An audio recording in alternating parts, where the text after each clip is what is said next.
اس کے اندر وہ الٹ جاتے تھے، ٹھیک ہے۔ اللہ تعالیٰ اب ان کے بارے میں حکم دے گا، دیکھیں جی، فَإِن لَّمْ يَعْتَزِلُوكُمْ، پس اگر نہ جدا رہیں وہ تم سے، یعنی لڑائی کے لیے ہر وقت تیار، نہ جدا رہیں وہ، وَيُلْقُوا إِلَيْكُمُ السَّلَامَ، اور نہ ڈالیں الیکم السلام طرف تمہارے سلو کو، وَيَكُفُّوا أَيْدِيَهُمْ، اور نہ روکیں وہ اپنے ہاتھوں کو، لڑائی سے نہ روکیں، ٹھیک ہے۔ کیا آگے اللہ نے حکم دیا؟ فَخُذُوهُمْ، پس ان کو تم پکڑو، یعنی قیدی بنا لو، وَاقْتُلُوهُمْ، ان کو قتل کرو، حَيْثُ ثَقِفْتُمُوهُمْ، جہاں بھی تم ان کو پاؤ گے، جہاں بھی تم ان کو پاؤ گے، وَأُولَٰئِكُمْ جَعَلْنَا لَكُمْ عَلَيْهِمْ سُلْطَانًا مُّبِينًا،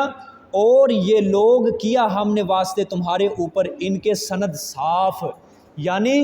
ان لوگوں کے اوپر اللہ نے سند کو صاف کر دیا ہے، یعنی رستہ بنا دیا ہے کہ تم ان کو قتل کرو۔ پیچھے ذکر کیا تھا اللہ نے کیا فرمایا، فَمَا جَعَلَ اللَّهُ لَكُمْ عَلَيْهِمْ سَبِيلًا، کہ اللہ نے ان کے بارے میں تمہارے لیے کوئی سند نہیں تھا، لیکن ان منافق، ان کافروں کے بارے میں تمہارے لیے سند ہے، راستہ ہے کہ یہ منافق تمہیں جہاں بھی ملے ان کو پکڑو، قتل کرو، قیدی بناؤ، جہاں بھی پاؤ، کیونکہ اللہ نے وَأُولَٰئِكُمْ جَعَلْنَا لَكُمْ عَلَيْهِمْ سُلْطَانًا مُّبِينًا، تو اللہ نے تمہارے اوپر ان کے لیے ایک صاف سند اتار دی ہے کہ قتل و قتال کرو ان کے ساتھ، ٹھیک ہے۔ جزاک اللہ،